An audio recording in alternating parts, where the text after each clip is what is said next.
Mr. Superintendent is going to lead us in the pledge and invocation. If everyone will rise. If you'll stand with me, please. Heavenly Father, as we come to you today, we come to you just thankful with humble hearts. Lord, we thank you for the guidance and the wisdom that you bestow upon us each and every day. Lord, we ask that as we always put our students and our staff first and foremost, that you'll be a hedge of protection around all them. Lord, we thank you for all the good things that our staff and our students are being able to do throughout Levy County, and just the blessing that they are to each and every one of us. We lift up those that are dealing with sickness and lost loved ones, and we just ask that you just give them comfort and mercy. We ask all these things in your name we pray. Amen. Amen. Address the flag. I pledge allegiance to the flag of the United States of America and to the republic for which it stands, one nation under God, indivisible, with liberty and justice for all. Do I hear a motion to adopt the agenda? Are there any changes? Yes, Madam Chair. On the addition to number 32, Margaret Alicia Durden. Her name is Margaret Alicia Brinkman, and she's a teacher aide, not a teacher.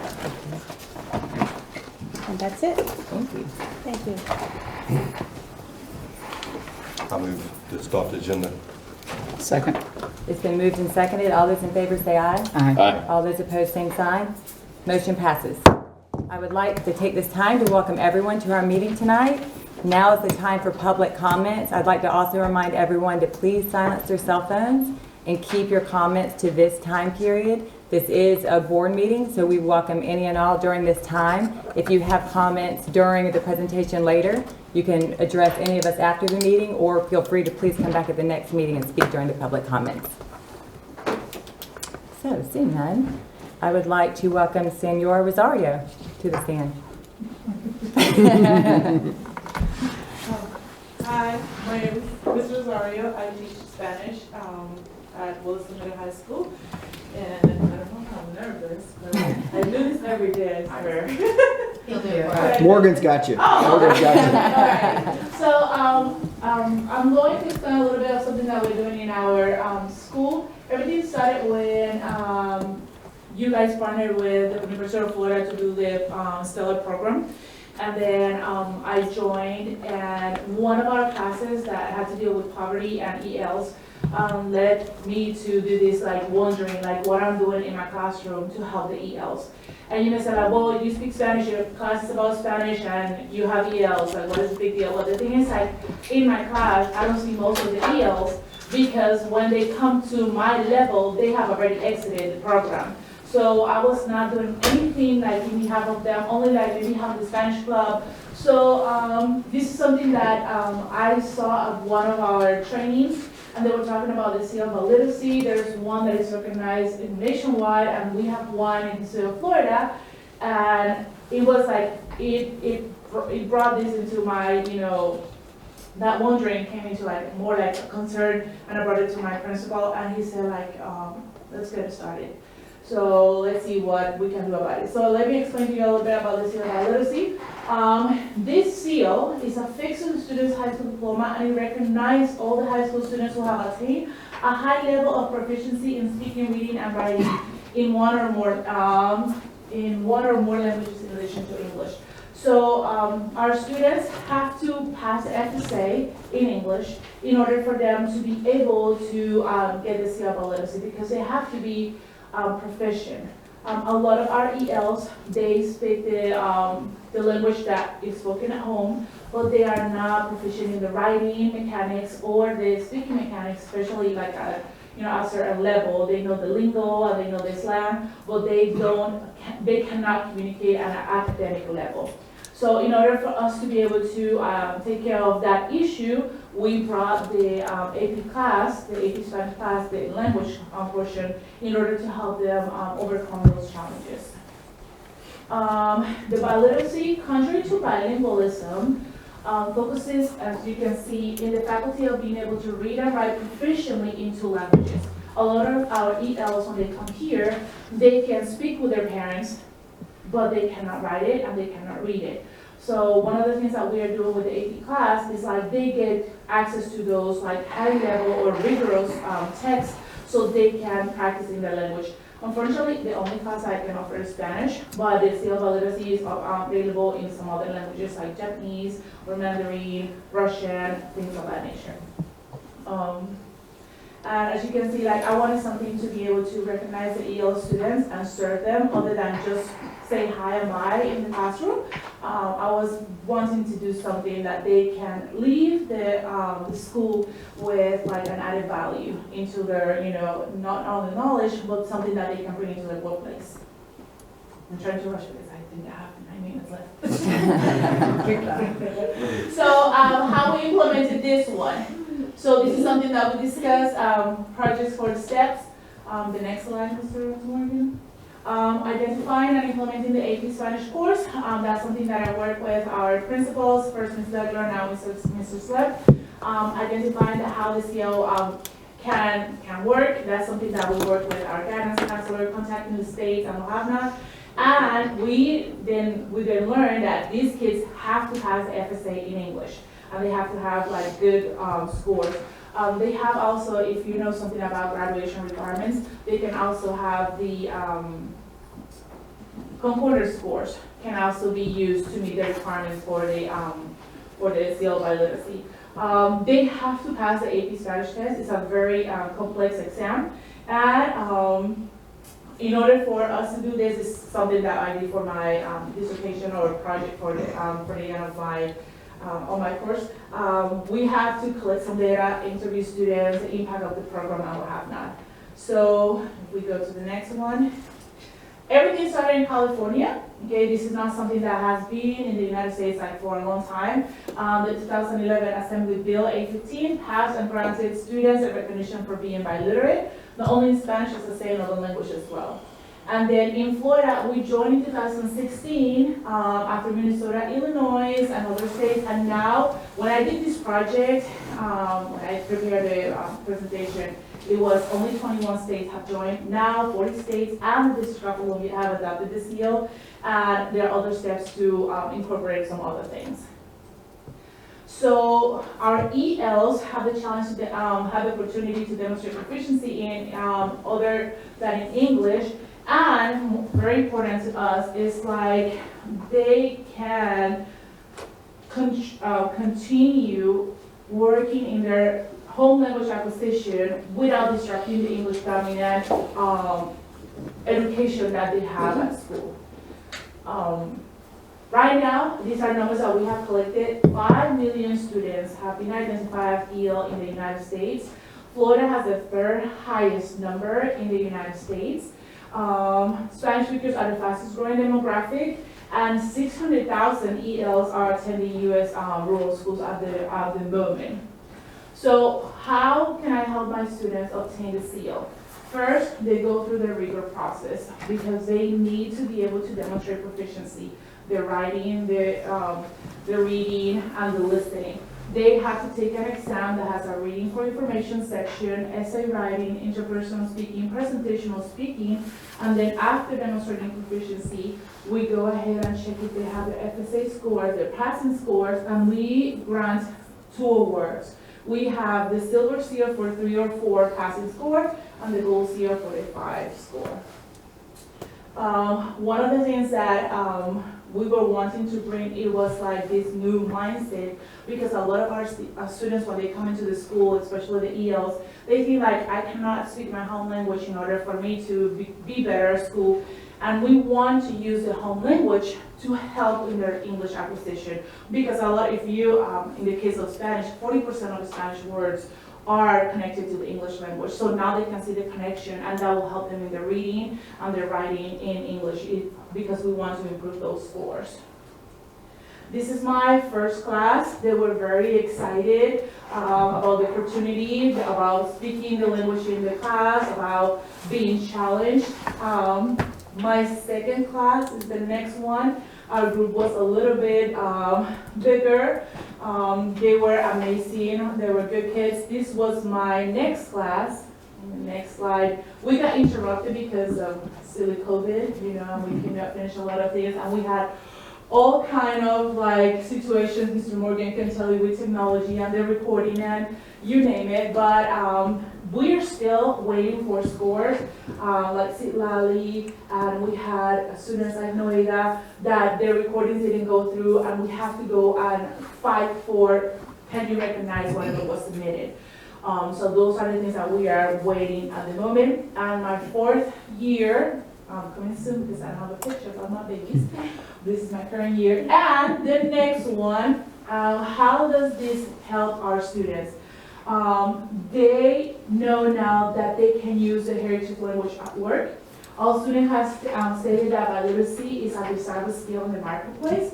And all the students survey found helpful the opportunity to improve their heritage language.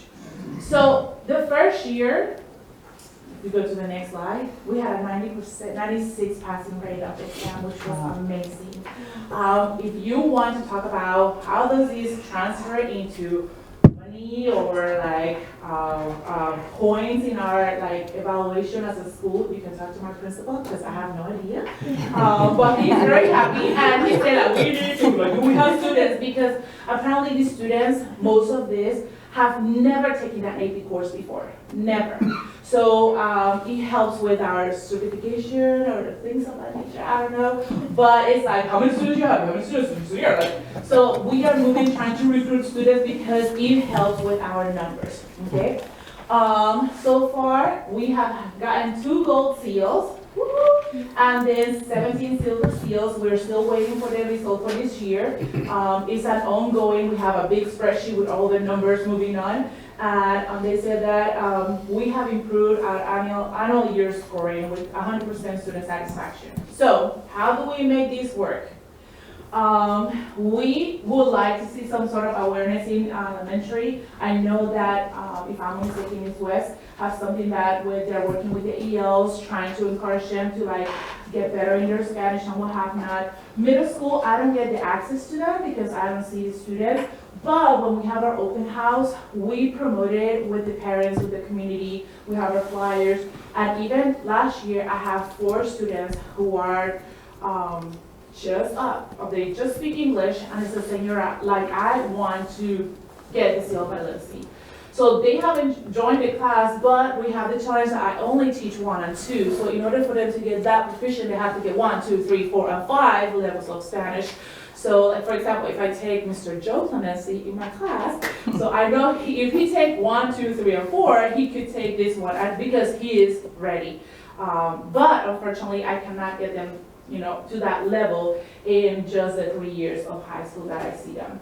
So they apply for it. I have a list right now, maybe like 15 students applying, but we have to check with the FSA and passing scores to see if they're eligible because it costs money for us to enroll them in an AP course. Let's see. Next, we have some like little testimonies from the students that they said that they have brought these skills into the workplace. It looks good on the resume, and if you see, if we can go back because the next one is just like citations that I used for the presentation. If you go to like maybe the first one and second one, there are 2 girls talking on the podium. Did I take them out? Let me see. Yeah, they're here. These were some of my first class students. They are now in the nursing program. One finished at Santa Fe, and the other one is working at Shands, and she has her credential as a translator because she took the exam with us, and she doesn't have to take the exam at Shands, and she get a differential of $3 more per hour for being a translator. So, and she is, if I'm not mistaken, they just turned 21. So $3 more per hour just for being a translator, and she said, Senora, I love it. Like I have a little ID with my stuff, I do my recommendation, they have their C on the diploma. So it's an added value service. It takes time because I have only 1 year to get them into that rigorous, content. But I think they like the challenge because they want to demonstrate like I can do this. So if you have any questions, I don't know if we open the time, but just letting you know what we're doing at our school. Go ahead. I will tell you that we want to recognize the kids that earn their seal of biliteracy after they earn their diploma Yes. from now on with the board. And also, we have a couple of students, they've reached out for me from Bronx Middle High School. There's another way to do it besides take the AP courses and take that test. there's a list of maybe 12 tests that the state requires. One is the CLEP test, and that helps them in college as well if they can pass that. So there's a couple of students with interest at Bronsonville High School that may be seeking the skill literacy as well by taking one of the assessments. I got a couple questions, and I will readily admit I easily get confused. So, and not everybody here knows about this because for those of y'all not in education, education is full of little initials that's supposed to mean something. What does EL mean?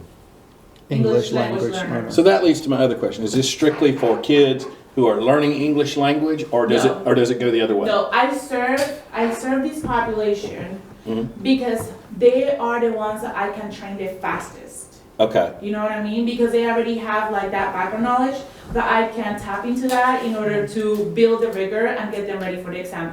I could, like I was saying, if I have had the chance to take Trace in this case, he's my student, he's taking Spanish too, but he is that good that I know if Trace was given Spanish 1 and 2 in middle school and he was taking 3 and 4 in high school, I could have given him the AP class. I could have getting ready for the CL by literacy. Okay. So it works for any student that can demonstrate proficiency in 2 languages. That was my question. I want English learners to have as many opportunities as possible, but I also want primarily English speakers to have the same So opportunities. if you can work, if you can That's work his job. about that, and we can have that available, I we mean- can open that door to a lot of other students. Because But I mean, at if the a kid moment- is qualified to Yeah. do it, that's At my the moment, question. I can only work with them because with level 2, I cannot bring them to that speed because they have not learned that they are not at the essay composition level. They are not. They can produce short sentences. They can like survive speaking the second language, but they cannot do like a presentation, dissertation. Like, So they that's cannot do the that. English kids, not the English learners. Yes, Okay. yeah. Okay. They're language learners of Spanish. In Okay. this case. So, and that answered the question, but I'll go ahead and answer it, ask it. When I was in school, if you were taking Spanish, you were an English guy learning to speak Spanish. In that Spanish class you're referencing, those are predominantly Spanish-speaking Yeah, kids learning to I'm speak sorry, English. yeah, I'm So they're sorry. kind of taking I'm English sorry. class, but not English class. Does that make sense? The way I said that? That probably didn't.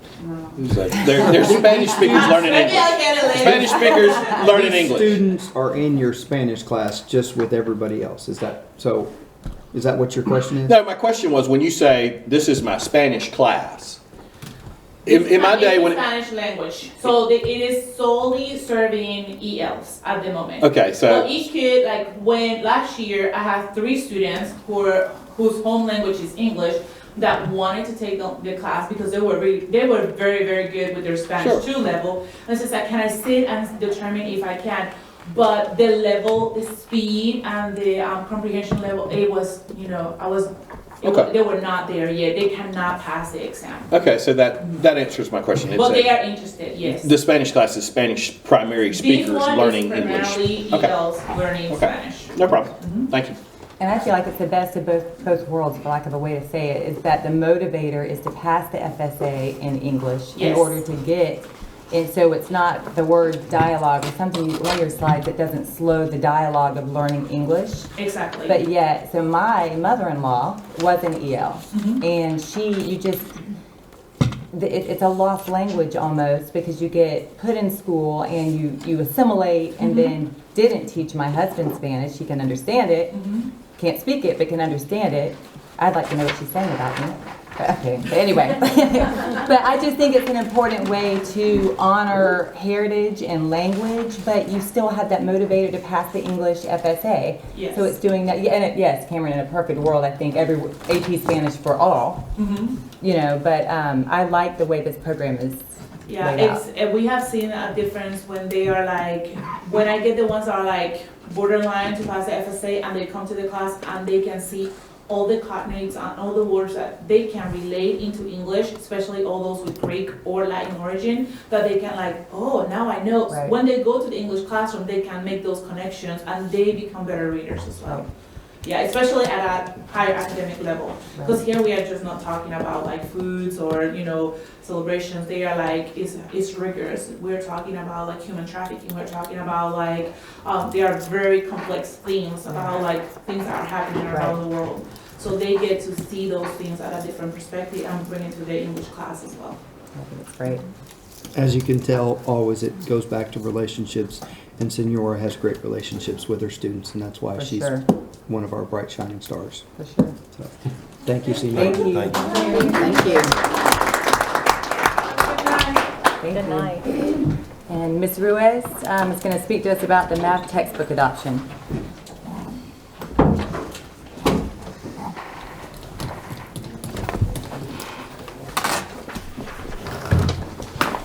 Okay, so I just wanted to give you an update of where we're at and what we've done so far in this process.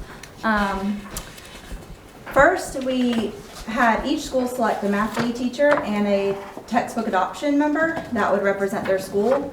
I brought all of them together and I trained them on the best standards from the training that I received last summer from DOE.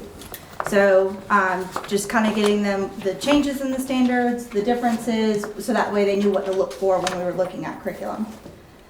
In October, we went to the NEFECT Instructional Materials Fair. I took math lead teachers, the textbook adoption team, some administrators went, Jamie went, and we evaluated all sorts of curriculums from different publishers. We used a rubric provided by NEFECT. It has lots of different components. It does content, accessibility, teacher planning, assessment, differentiated instruction, and technology. So that rubric was very lengthy, and it helped us rule out ones that would not meet the needs of our Lady students. So then we narrowed down a top 3 for K-5 and secondary, and it was interesting that they ended up being the same. So we have the same choices for each. Then the math lead teachers went back and they trained their staff on best standards so that they also would know what to look for when they're sampling materials and evaluating them themselves. There's a lot of changes with the new standards, even things that were taught in one grade level and now we're in another grade level, so they needed to be aware of those when they were looking. I ordered sample materials from each of the publishers and sent them to each school so that every teacher could look at their grade level materials. And meanwhile, public notice was made. I invited teachers to, not teachers, parents, to attend the math lead teacher training so that they could kind of see the changes in standards. They were invited to DAC and they were also invited to a board meeting so that they could give their input and evaluate the materials. And then we posted through our website, Facebook, Remind, and newspaper. So we went out lots of ways.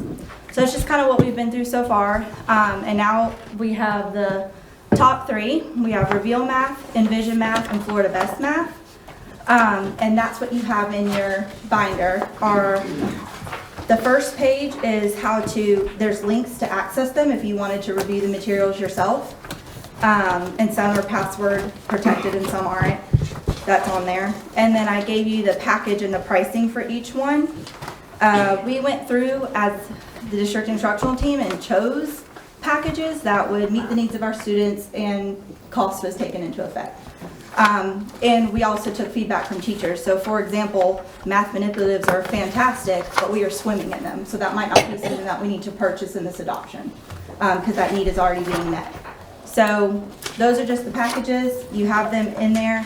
The only one that was a little different, I think I wrote it in at the top, on Big Ideas Learning, this is for hardback books, but our elementary would want consumable, so it was an additional $10 per student. And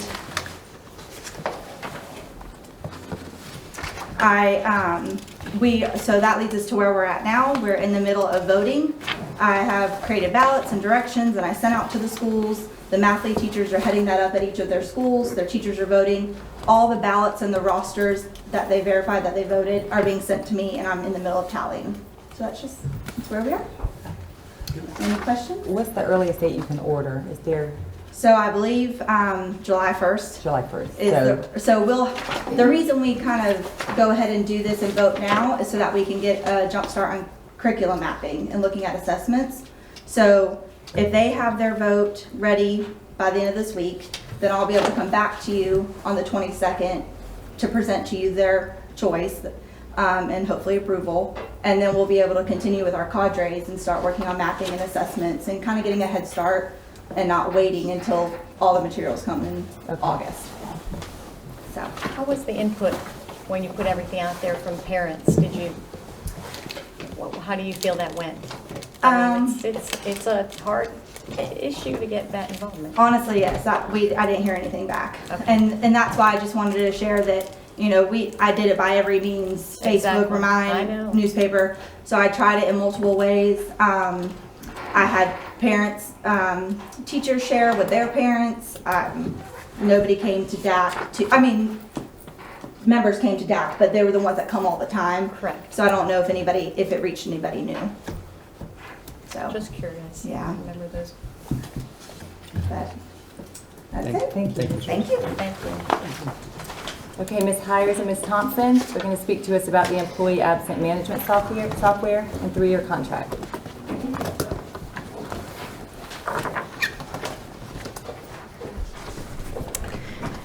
Good evening, Board. Mr. Cowart.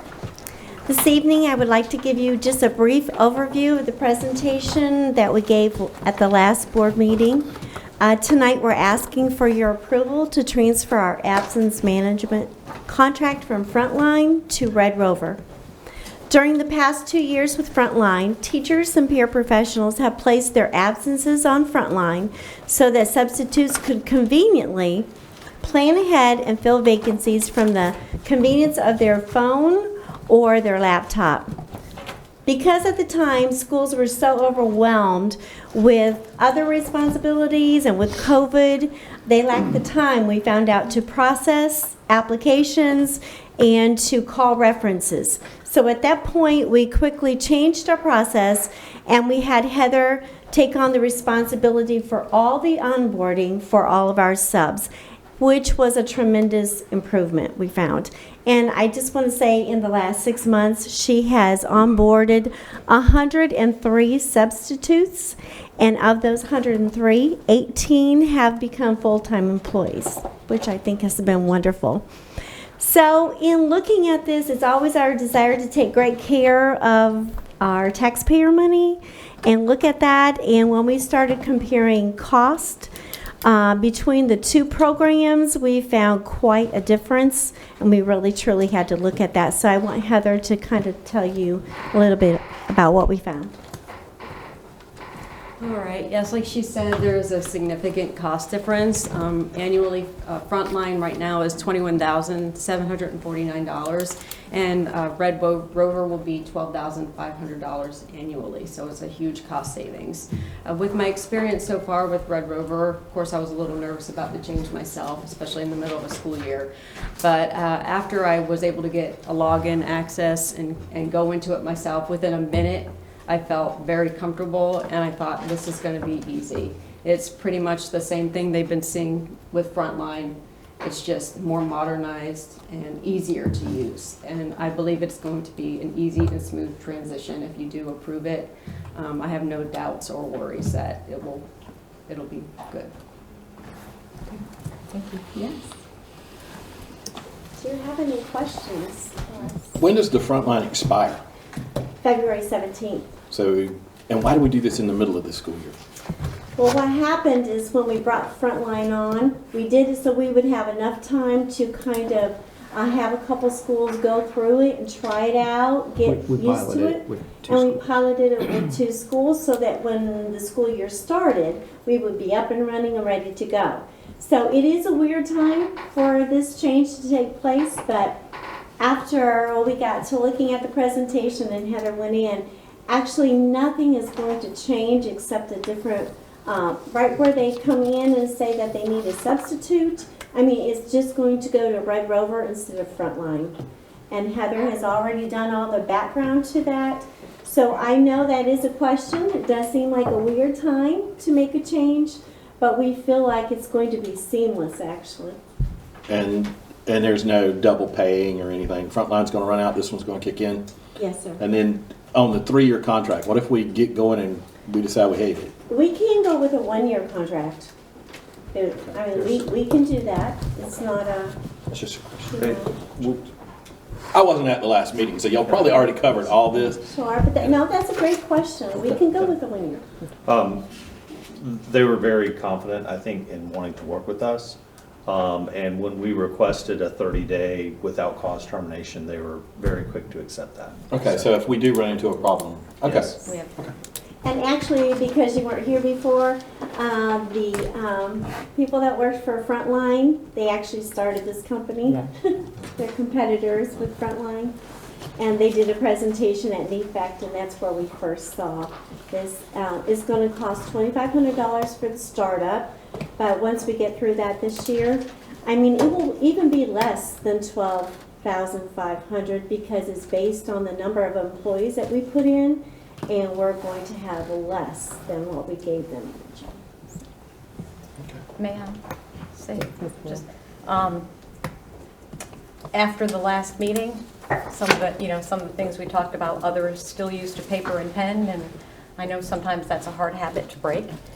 I reached out, and Miss Heather, that was a great email that was sent out, and I reached out to them and said, please, please, watch the video, and I would love your feedback, because that's how we know to hear from them too. And sitting here, I wanted their feedback. Just some of the positive things they said that they found it to be very user-friendly. I think even a little bit more than the Frontline system. And they loved the texting, that it's going to go out text and not robocall. One of the other struggles that I didn't realize before with Frontline is that first thing in the morning, I guess if the sub-coordinators at our schools get a teacher that's sick, they'll call early. So I think Frontline there was a time limit where they couldn't go in. There was closed to put time frames. So that was a positive. They saw that. I had one question. Sometimes there's subs that if they see a teacher has vacation or such and they put their name in there, at the last minute, it may be a school that's a little bit further away than where their home is, and at the last minute, something else becomes available, and that sub can switch, or used to be able to switch to that other school, leaving that wide vacancy, in a hardship, basically. Does Red Rover have something in there that will put if you sign up for something, say within 24 hours, you can't move, what you signed up for? They probably do have that option, but I don't know if that would stop people from not changing. Okay, all right. That's a good question. We can ask that question. Yeah. I mean, if there's, keep them from, putting hindrance on someone else. Exactly. And one of the other big asks I heard from 3 different others were, maybe after 1 or 2 months of Red Rover, if it gets approved, that there could be a district day that all the sub-coordinators come together and sit down and kind of, what are you doing? What are you not doing? Is it working, so that the people that are there actually hands-on can come together and share and collaborate, instead of having, time taken away from your schedule to go to each different schools separately. I don't see any problem with that. Yeah, we can work on something that, or I don't mind going if a certain school wants me to go sit there one-on-one in their environment. Yeah, I think they liked the thought of being together. Like, if they're using it in Cedar Key and somebody's using it in Williston, they can feed off of each other. But, I think that's what they were kind of putting forth. So that's just what I observed and what I found when I asked about it. Okay, thank you. Any more questions?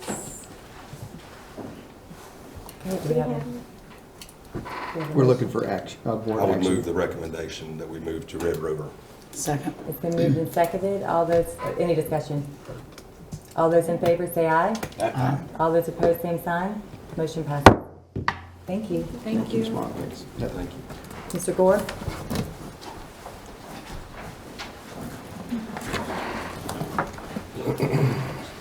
Good afternoon, board. I trust you've had the opportunity to look at those requests there for policy changes. If there's any last minute questions, if there's not, I'll move the request to ask for approval from the board to adopt or amend the school board policies. Have you had anybody ask about them or any comments or anything? No, ma'am. Okay, thank you. I make the motion to approve. Second. It's been moved and seconded. Any discussion? All those in favor say aye. Aye. All those opposed, same sign. Motion passes. Thank you, Mr. Boyd. And may I have a motion to approve the minutes from the January 25th meeting? I'll make a motion to approve the minutes. Second. It's been moved and seconded. All those in favor say aye. Aye. All those opposed, same sign. Motion passes. I know you've all had a chance to look over the consent agenda. Mr. Asbell, do you have any questions? I do not. Everything was answered for me. Ms. Boyle? All my questions were answered. There is one area that I'd like to either make a motion to pull and discuss. It doesn't necessarily have to be at this meeting. It's on the second page, it's on the administrative other salary schedule, 21-22.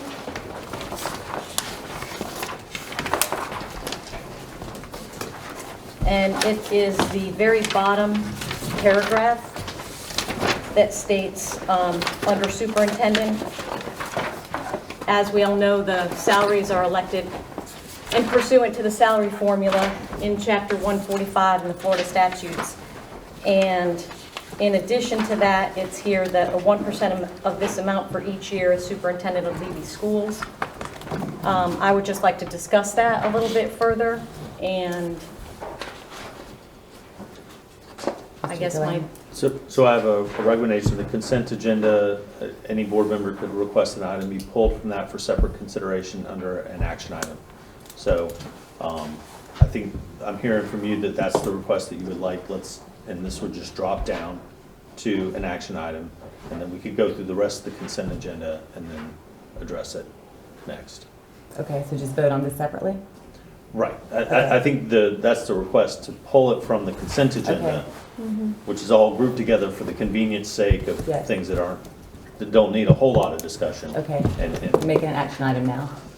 make an action item after we finish with the rest of the consent. Gotcha. Gotcha. Yeah, it would become K. Right. Yes, sir. Okay. Ms. Boyle, do you have any other questions on the consent agenda? no, ma'am, all those other ones were answered. Okay. Ms. Perkins? My questions have been answered. Mr. Etheridge? Just comment that we have some people enter and drop that's been with us for a long time. And they're not retiring, but they'll be missed in the near future. So, but we appreciate their service. That's all. Okay. And my questions were all answered as well. So do I hear a motion on the consent agenda? Make the motion to approve. Second. It's been moved and seconded. All those in favor say aye. Aye. All those opposed, same sign. Motion passes. We will now vote on the action item. What was the number again? K, letter K. Do I hear a motion? I would like to hear the discussion.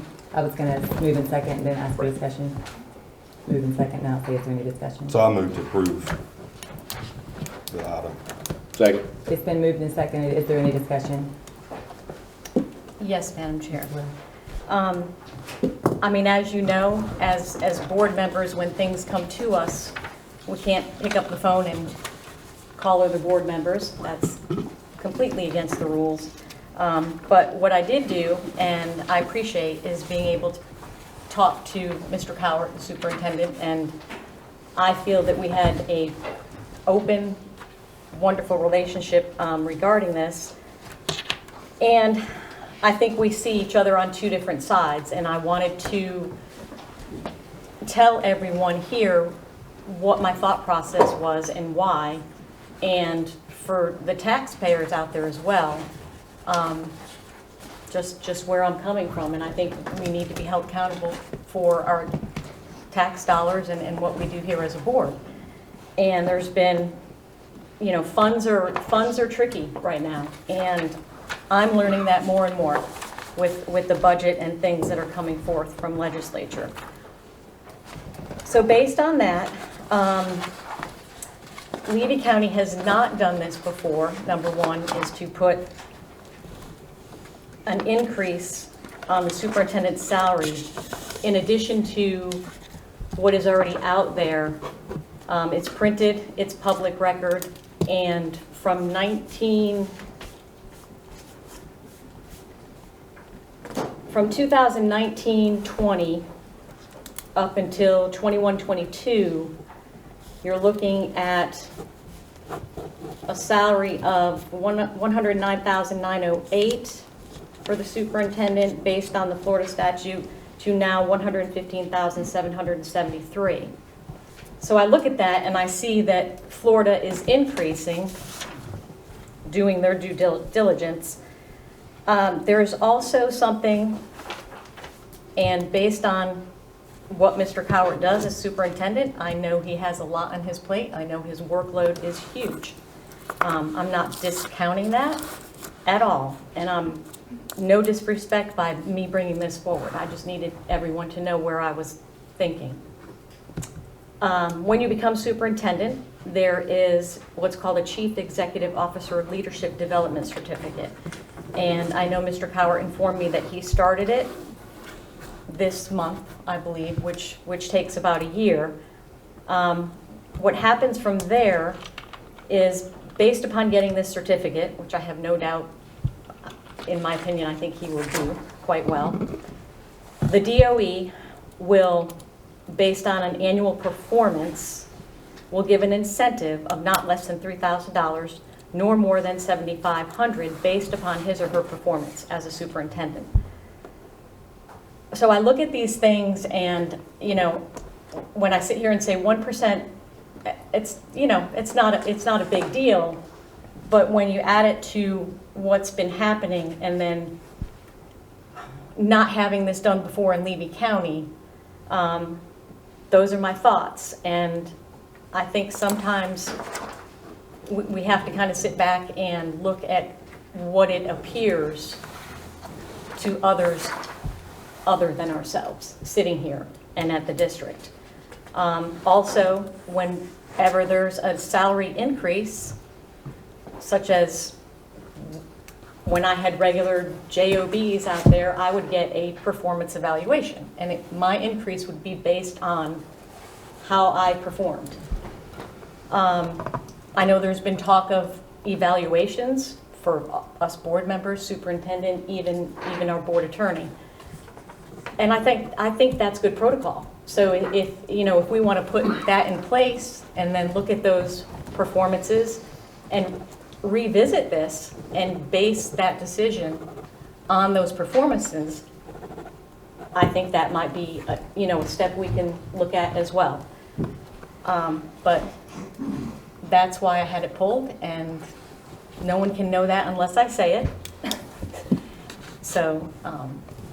Madam Chair. Thank you. Thank you, Ms. Well. You're welcome. Mr. Superintendent. If I may, so in looking at teacher salary schedules across our NEFAC districts that touch us, I found this language.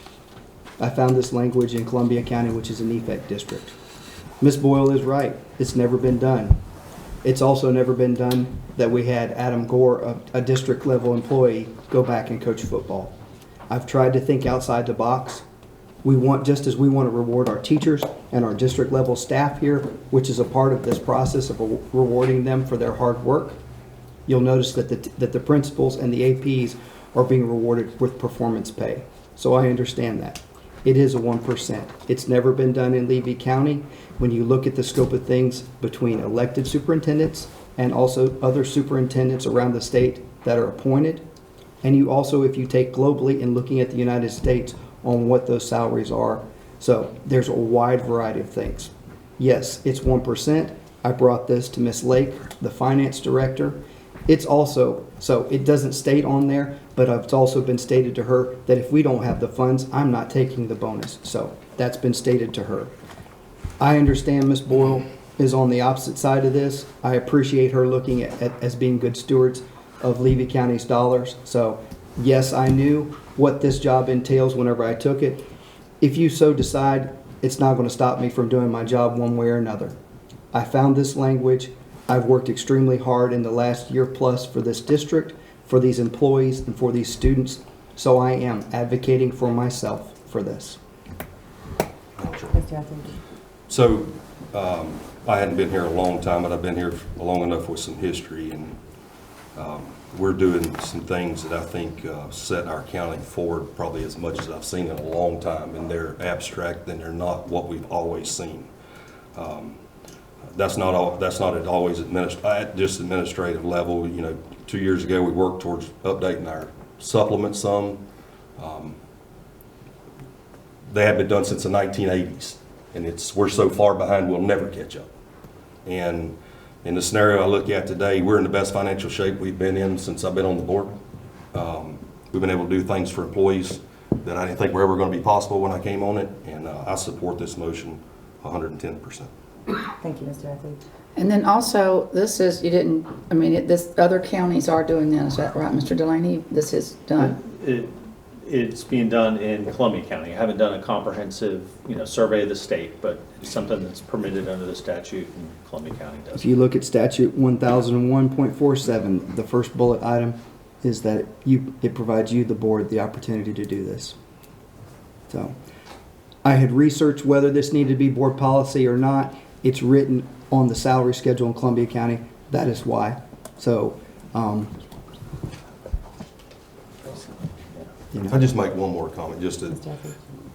In business, when we're working in a scenario today where employees were working not outside the school district, but at $10 or $12 an hour in our workforce, and in a matter of 6 or 8 months, we've had to go from there to $18 or $19 an hour, and it's been too hard to absorb in the business world. And we need to look at things business-wise and our salary structure, all this stuff, so that we do not minuscule, but small incremental amounts, so that we don't wake up one day and we're 50% behind what other counties are doing in our increases. So in small amounts, to keep ourselves competitive the same way we've been doing with every other thing, I think it's the right thing to do. That's it. And did you make the motion? I did. I second the motion. It's been moved and seconded. All those in favor say aye. I have Aye. a question. Oh, I'm sorry, Mr. Redfern. Is this going to be part of your salary, or is it a bonus? it's part of the salary. Okay. You had said something about bonus, and I was just like, okay, it's just a one-time deal, okay. And it was, the anticipation would be for each year of service? Correct. With the district, so. So on the anniversary of my year of service, yes, so. So that doesn't count your school board service, just your No, sir. superintendent service? No, sir, not at all. It does not count anything but my time as here in this seat right here. So if the salary based on the Florida statute goes up, it's It's a percentage. it's another 1% on top of the increase that probably will occur set by the statutes there that regulates our salary.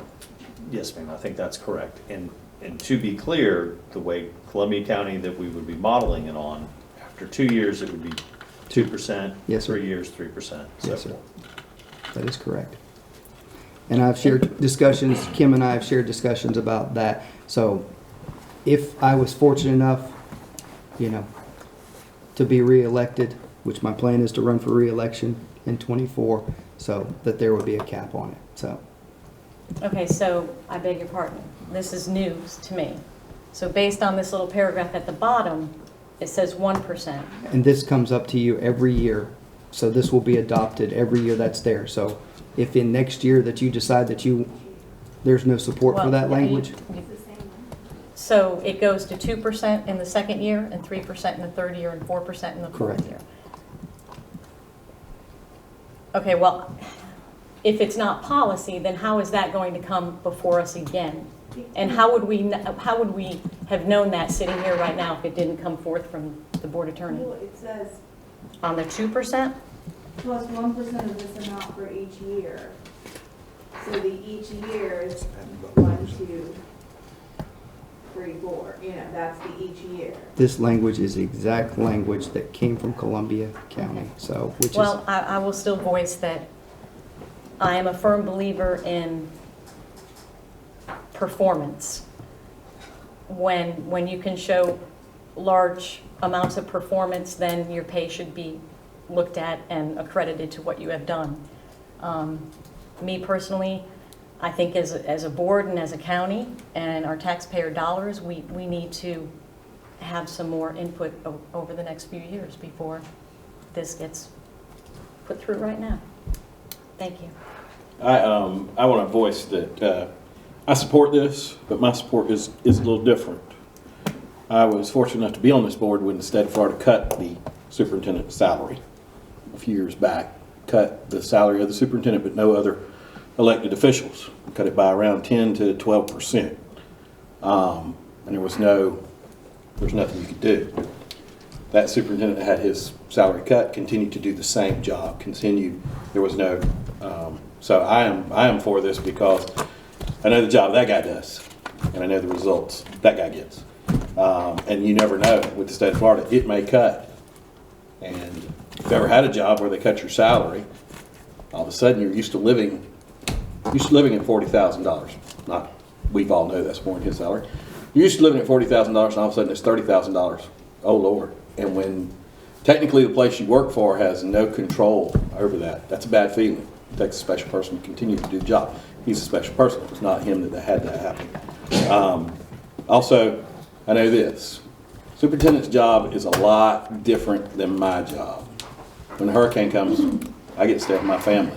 He has to worry.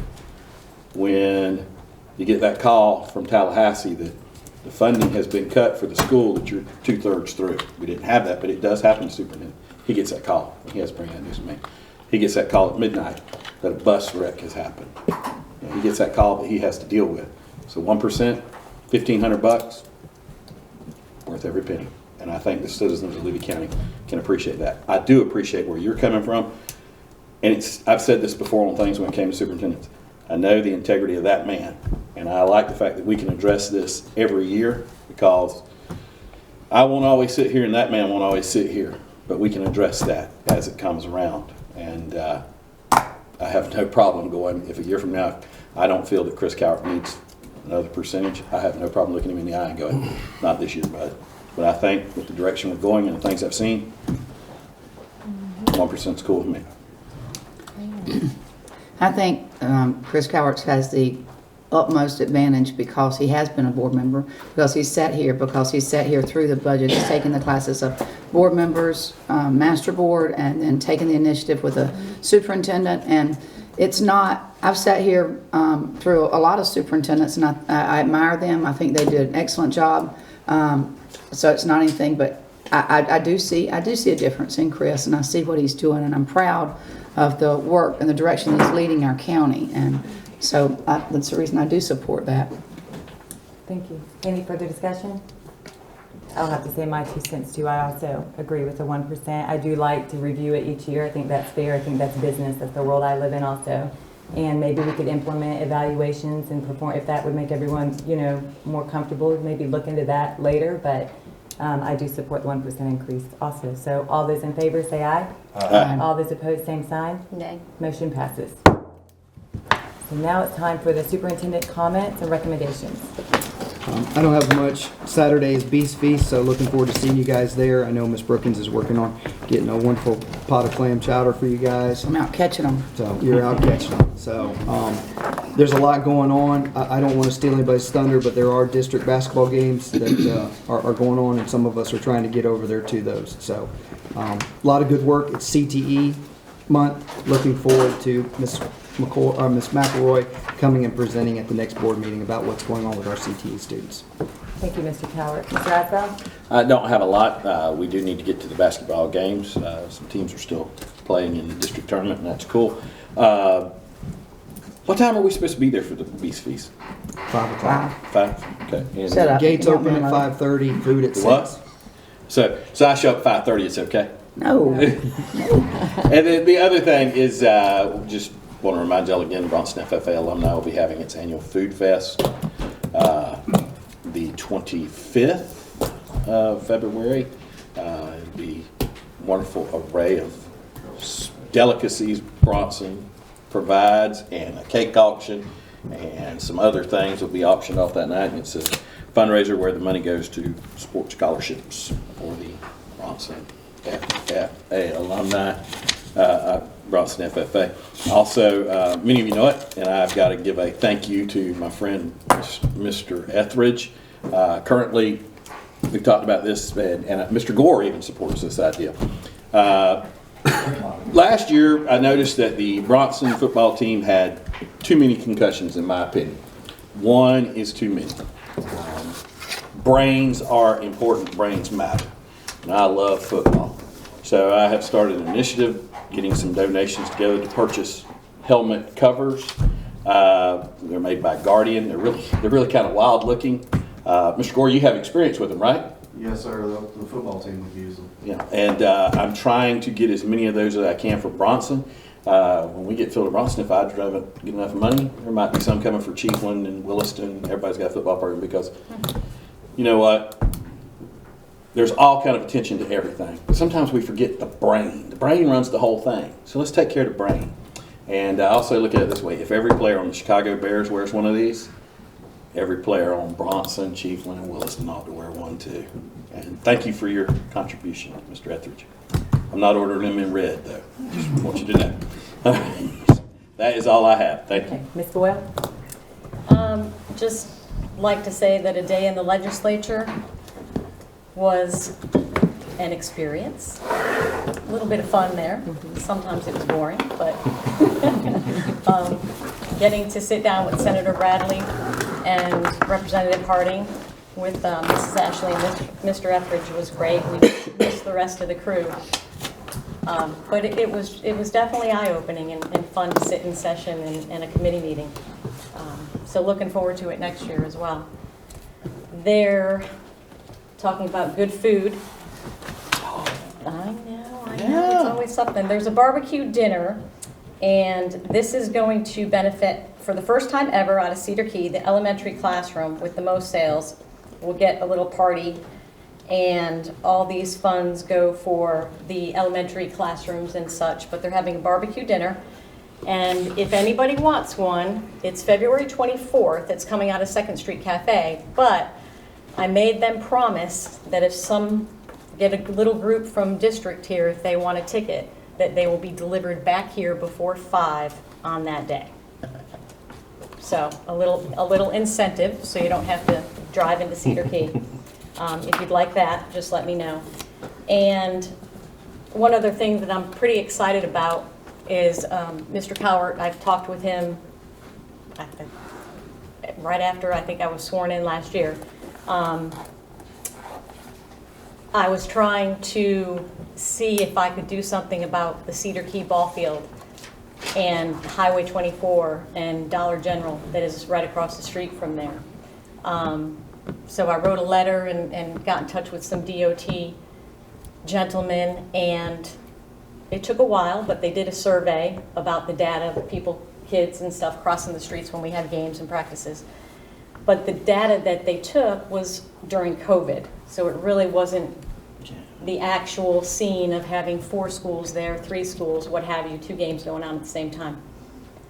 Just reaching back out to them, and I said I wanted to see a copy of the survey. It's public record. But upon talking to the gentleman further from DOT, you know, he explained to me why the crosswalk was denied. That was kind of the first option to look at, and obviously a pedestrian bridge would be way too expensive. But everybody that did the survey and sat down, and the engineer said that a crosswalk would give pedestrians a false sense of security. You know, it's not going to make the traffic slow down. It's just going to be a crosswalk, so the people are going to think they're safe. So we talked further. Long story short, I asked for some solar flashing lights that could be manually operated when we have practices and when we have games. And when I hit Tallahassee on Friday, he emailed me back and said that his boss approved it. Cool. So they will give us the equipment. So they have equipment. It's all set to go. And the city of Cedar Key will be in charge of the installing and get that done, and as well as maintenance. So if a battery goes bad, the Cedar Key folks will get it taken care of. So now there'll be flashing lights during games and such right there across Highway 24. And it benefits not only our district, but oh my gosh, a lot of the other schools from other districts that travel to us and all those kids and families. So I think that that's a real big win. Right. And that's all I have, Madam Chair. Thank you. Ms. Brookins? I've just heard some great positive things about our school and everything's going well. And I think that our parking or our pickup situation at Chief Elementary is greatly improved. And I think that's wonderful. We'll always have issues to deal with, but it's been much better and it's all been positive. Thank you. Thank you. Mr. Eldridge? Just a couple of things. Look forward to Saturday at the Beast Feast. We've been cleaning up all day, getting ready for that. So I had the opportunity today, and I hadn't even talked to the school district, but to sit on the governor's focus group for CTE, and we need to politically pay some attention to what's going on because there's a focus group that's deleted our ag stuff. Yes, it's a pretty... We had about 15 ag people from around the state of Florida today that I think got the attention of, and the base salaries and all the crazy stuff that comes out of some of our lovely meetings in Tallahassee that's removed from what's going on. So I hope we got that curved, but we need to keep our ear on the ground because it's important to us in Levy County for sure. Ms. McElroy mentioned that to me late yesterday afternoon, so she was tracking. She had been on a webinar. So Yeah, there was really, I was by far the least valued member of my board today by a long way. So, but this past weekend had the first annual FFA alumni fishing tournament, and Melissa and Miss Priscilla Hires-Fugit kind of helped head that up. It was a tremendous success. I think there was 49 boats. 49 votes. Yeah, for the first year, and I hadn't heard anything but great things about it. So we thank you all for your work, and that'll help set the fundraising off for the FFA for this year. But last but not least, Thursday night, and I'm not going to ask you all, you can call me if you'd like to do it, but we're going to have a football cake auction at Wilson Middle High School. And we're calling on a lot of old-time players and alumni to help set that fundraiser off in a positive manner. So there are going to be 17 wonderful cakes. There'll be 16 of them available because I'm going to own one of them. That's it. Thank you, Mr. Etheridge. I too am looking forward to the Beast Feast this Saturday. This year in the legislature, it was very interesting. The breakout rooms that we had, just talking about the learning loss that we as a state have had, a little bit scary. I mean, there were a couple of times that they threw around the term or the saying that this could be a generation lost, and it just gives me that can't happen. So I have full confidence in us here to accelerate the learning and do everything we can to, if we have to retain, but just get what we need in place. I know there isn't an FSA anymore, and that there was a lot of discussion about the different ways they're going to implement progress monitoring to track our kids. So I just think that we should all tune in and definitely lean into all of that. And it was pretty eye-opening. You know, we can all disagree, vote against each other, have healthy discussions, but there's no doubt that the 6 of us think of our children first, and that's why every single one of us do what we do. And to be in the room in Tallahassee and see some of the boards that can't even sit at the same table. And there was one breakout session where she said everything's getting better, and just the audible grunts and eye rolls, it made me so thankful to be a part of this board with everyone here, because I know, again, we may disagree, but we all have the same goal for our kids. But and that's all I have. thank you. Meeting adjourned.